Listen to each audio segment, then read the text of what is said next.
Bonjour à tous. Adidas figure cette année encore au palmarès des entreprises où il fait bon travailler en France. Son directeur général a accepté de détailler ce qui rend cette entreprise différente. Télétravail, horaires flexibles, pas de mail le vendredi, mais aussi salle de sport, salle de sieste. C'est son directeur général Guillaume de Montplanet qui nous explique comment on vit chez l'employeur Adidas.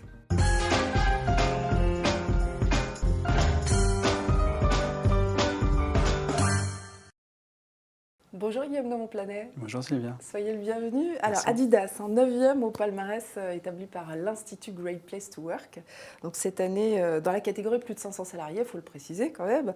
Les temps de récupération que vous accordez à vos salariés. Moi, c'est un peu ça je trouve qu'il distingue votre entreprise par rapport à d'autres. Parce que vous êtes un peu comme des sportifs finalement. Il y a les temps d'entraînement, les temps de la compétition et puis les temps de récupération. Vous êtes d'accord ou pas? Absolument. Ça marche comme ça? La performance en entreprise ressemble beaucoup à celle de la performance d'un sportif, encore plus dans un environnement comme le nôtre. Ouais. Et c'est vrai qu'effectivement, au temps de compétition qui sont exigeants et très demandeurs d'énergie, on travaille beaucoup chez vous. Quand on même. travaille pas mal, il y a beaucoup d'exigences, et beaucoup de performances demandées à nos collaborateurs. C'est vrai qu'à ces temps-là doivent succéder des temps d'équilibre, des temps de récupération, où chacun peut repuiser une réserve d'énergie pour attaquer la prochaine compétition. Et pour pouvoir repartir. Alors Exactement. parlons justement de ces temps de récup. Vous êtes une entreprise où on bosse beaucoup, vous venez de le dire, et vous avez mis en place des dispositifs qui peuvent paraître gadgets, mais on va voir avec vous si ça marche. Alors, une conciergerie, à quoi ça sert? En quoi ça aide les salariés à gagner du temps, à être plus dans la récup? Une conciergerie, c'est comme dans un hôtel de luxe, finalement. C'est un service que nous offrons à nos collaborateurs sur nos différents sites de bureaux. Donc à la fois à Strasbourg et à Paris, en et région à Paris parisienne. aussi, ouais. Absolument, absolument. Et ce service remplit pour vous tout un tas de tâches du quotidien qui prennent du temps et qui sont parfois pénibles pour nos collaborateurs en dehors des heures de travail. Je vous donne quelques exemples. Ça va changer les pneus de votre voiture, aller faire le pressing, enfin mettre vos affaires, vos vêtements au pressing. Le cordonnier. Exactement. Même le marché. La conciergerie fait votre marché si vous le souhaitez. Toutes les semaines, nous avons des producteurs locaux qui nous fournissent des paniers du marché. La conciergerie va chercher votre pain, votre café. Vous travailler le local, etc. Voilà. Donc c'est un service que nous mettons à disposition des collaborateurs. Alors ça existe chez vous, ça existe aussi chez les autres. Absolument. Il y a un truc intéressant aussi, c'est le home working que vous proposez. Et je parle en même temps des horaires flexibles. Oui. Parce qu'en fait, c'est important pour vous que vos salariés se sentent bien le matin, qu'ils ne soient pas trop dans le speed quand ils ont des enfants, le soir. Expliquez-nous un peu. Oui, alors on a de la chance d'être en majorité de notre activité dans une activité tertiaire, donc qui est assez peu, bien évidemment il y a des exceptions, mais assez peu dépendante d'horaires extrêmement précis. Et donc on essaye effectivement d'accorder un maximum de flexibilité à nos collaborateurs, de les responsabiliser sur leur journée de travail et la quantité de travail qu'ils ont à effectuer, sur leur organisation personnelle.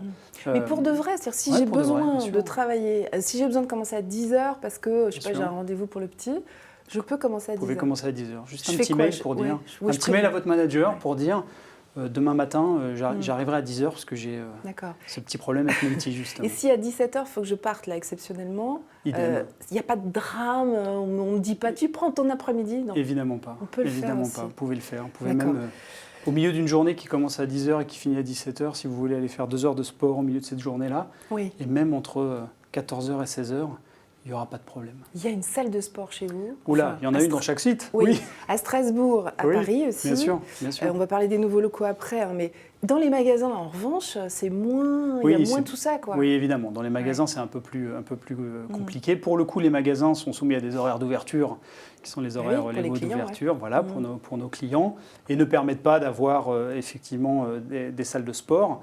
Mais nous essayons quand même d'offrir un maximum d'avantages, j'allais dire, et de cette culture-là à nos collaborateurs qui travaillent dans nos points de vente. Dans les magasins aussi Ils ont des salles de sieste, par exemple? Non, pas encore, malheureusement. Mais j'aimerais bien. C'est des choses, absolument, des salles de repos un peu plus confortables que celles traditionnelles qu'on peut trouver dans les arrière-boutiques des points de vente. Attention, ils vont vous entendre.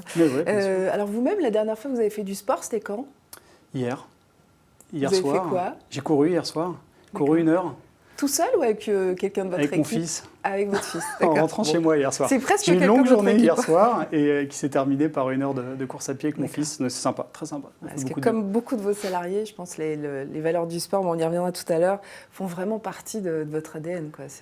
On vient bosser chez Adidas aussi. Oui, pour ça, je pense qu'il n'y a pas de hasard, effectivement, en tout cas en ce qui me concerne. Et pour moi, c'est une passion, le sport, à la fois la pratique et aussi, j'allais dire, la consommation de sport.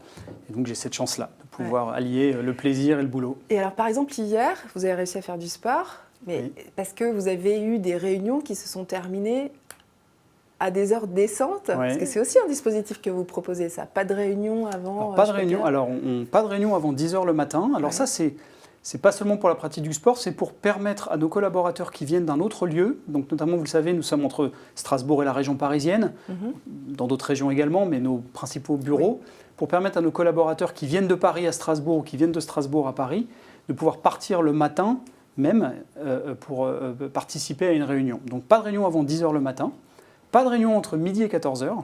Ça, c'est la plage sportive par excellence. Et nous demandons à nos collaborateurs de pratiquer le sport même. C'est une bonne chose. On pense que c'est une bonne chose. Ouais, on les incite. On offre des cours de sport. On offre effectivement les salles de sport. On offre ces plages horaires-là.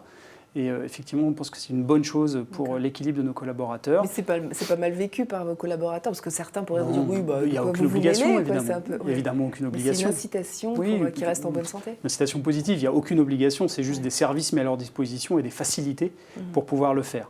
C'est vrai que la majeure partie de nos collaborateurs partagent cette passion qui est la mienne pour le sport. Je le dis, on ne vient pas travailler chez Adidas complètement par hasard. Et pour les réunions, donc, on a compris le matin, le midi et le soir, est-ce qu'il y a des limites aussi? La même chose, pas de réunion après 18h. Ah, pas de réunion après 18h? Non, pas de réunion après 18h. Et c'est respecté? Oui, absolument, absolument. Et c'est sanctionné si ce n'est pas respecté? Maintenant, au début, c'était marqué, on va dire ça comme ça. Il n'y a pas besoin de sanctions. Aujourd'hui, c'est dans la culture et je pense que de fait, c'est assez respecté. Oui, voilà. Alors après, ce qu'on appelle une réunion, c'est une réunion qui est imposée. C'est-à-dire que si 2 personnes sont d'accord pour se rencontrer après 18h, ça va. Un manager qui organiserait une réunion après 18h, ça ne va pas. D'accord, mais entre managers, éventuellement... Si 2 personnes ont besoin de se voir et que les 2 sont disponibles et d'accord pour le faire, là encore, on laisse la responsabilisation à nos collaborateurs. Qu'est-ce que vous mettez en place comme dispositif pour les aider, pour les accompagner? Alors, pas mal de choses. D'abord, je répète, c'est aussi le fruit d'une culture. Ça ne se met pas en place, comme vous le dites si bien, pas en place du jour au lendemain ou juste sur la volonté d'une personne. C'est des choses qui s'inscrivent dans la durée. Et puis, on met en place pas mal de formations ou de parcours de formation qui parlent de ces sujets-là. Je vous donne un exemple. Eh bien, je vous donne un exemple.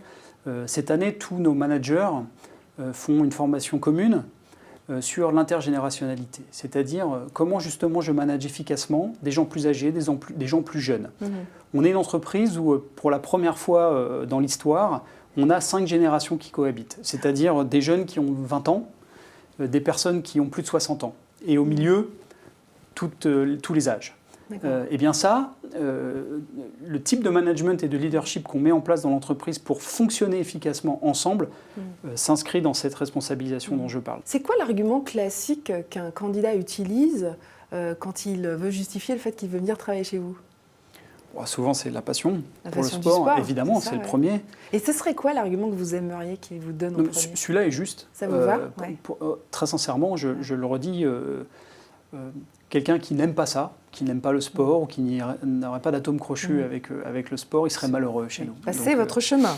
Il serait malheureux. Donc ça me va très bien que les premières personnes qui viennent nous voir en recrutement soient d'abord des gens passionnés. Ça, c'est une évidence. Et si je viens pour un parcours à l'international, j'ai bon ou pas? Oui, super. Groupe Adidas, ça, c'est une de nos forces incroyables et c'est qu'on peut offrir ça effectivement à nos talents et à nos collaborateurs. Vous l'avez fait, par exemple, l'année dernière, vous avez proposé à des Français Oui, je crois que l'année dernière, plus de 15 personnes de France sont parties. Sur combien de collaborateurs? Sur 700 au total. 700, oui. Donc, c'est pas mal, 130 ont bougé l'année dernière, et dont 15 à l'international. Vous voyez, c'est majeur, c'est quand même beaucoup, 15 personnes qui partent avec leur famille pour certains, s'installer dans un autre pays Ouais, pour pas continuer mal. leur aventure On chez vient Adidas. aussi pour une aventure internationale Absolument. si on le souhaite chez Adidas. Absolument.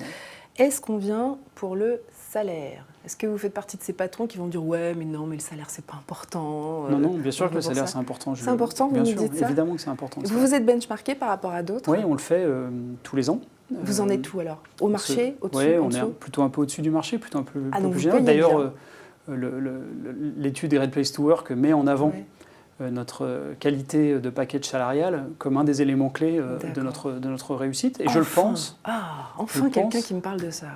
Oui, donc bon, c'est là tabou encore, en France, ouais. non, c'est pas tabou. Je pense qu'on a une structure de rémunération qui est assez attractive et surtout qui fonctionne bien. Elle est juste, elle est fixe, plus des bonus qu'elle est sur les performances et de l'entreprise et individuelles, plus un intéressement et une participation au résultat de l'entreprise. Royal au bar. Royal au bar. Votre feuille de route en France aujourd'hui, c'est de développer le réseau de vente Adidas en propre, d'après ce que j'ai compris. Oui, c'est un de nos axes, absolument. Et puis c'est aussi de développer le site marchand. Est-ce que vous allez embaucher pour tenir cet objectif? Oui. Est-ce que c'est dans vos plans? Oui, bien sûr, on recrute déjà pas mal. Combien? Alors combien de personnes pour cette année, vous avez une idée? Alors, en 2015, on a recruté 70 personnes pour vous donner ce qui est pas mal. C'est 10% de notre effectif total en France, donc c'est pas mal. 2016, vous savez à peu près? 2016, c'est difficile de projeter exactement, ça dépend aussi de la rotation qu'on a dans nos effectifs, notamment en magasin où la rotation est plus rapide que dans nos bureaux. Siège. Mais je pense qu'on est à peu près sur les mêmes rythmes. Comme vous l'avez dit, on a des plans d'expansion, donc on ouvre des points de vente, on a aussi des gros projets de ce qu'on appelle des shop-in-shop, donc des corners dans les grands magasins parisiens notamment, chez Stadium, au Printemps, Galeries Lafayette, vous avez peut-être vu ces trucs-là. À Paris, ce sont nos salariés la plupart du temps qui sont vendeurs là-dessus, donc on recrute aussi pour ces projets-là. Et en 2016, donc, on peut postuler pour devenir directeur de magasin. Bien sûr. J'invite d'ailleurs les gens à postuler. On a des offres disponibles sur nos sites, en France et à l'international. Je le dis, il y a en permanence des centaines d'emplois disponibles dans le groupe Adidas qui sont toutes référencés et disponibles pour tout un chacun sur notre site internet adidas.com careers. Voilà. Un petit peu de pub. Vous allez mettre les salaires? Non, je ne suis pas sûr que les salaires soient sur le site si je suis honnête. Il faut faire avancer les mentalités. Oui, je comprends, vous avez raison. Merci beaucoup Guillaume de Bonplanète d'être passé par ce plateau. Juste un détail, vous allez bientôt avoir de nouveaux locaux, à la fois à Strasbourg et à Paris. C'est exact. Vous allez regrouper des sites. Est-ce que vous allez faire des choses pour que ce soit encore plus Great Place to Work? Ce seront des endroits magnifiques. C'est évidemment l'objectif, vous pensez bien. On s'inscrit dans la modernité. L'idée, c'était d'inscrire Adidas dans le 21e siècle avec des nouveaux locaux et des locaux qui ressemblent à ce que nous sommes, à ce que nos collaborateurs veulent. Donc, nos collaborateurs font partie du projet et dessinent avec nous les futurs j'ai hâte de locaux. voir ça. 2017, 2018, c'est ça? Alors, début d'année prochaine à Paris et début 2018 à Strasbourg. D'accord. Vous reviendrez pour plaisir. nous montrer ça? C'est vous qui viendrez, avec une caméra au dos. Voilà, exactement, puis on mettra des images. Merci beaucoup. Vous pouvez retrouver cette interview sur nos pages réseaux sociaux et réagir, poser des questions, n'hésitez pas. À très bientôt.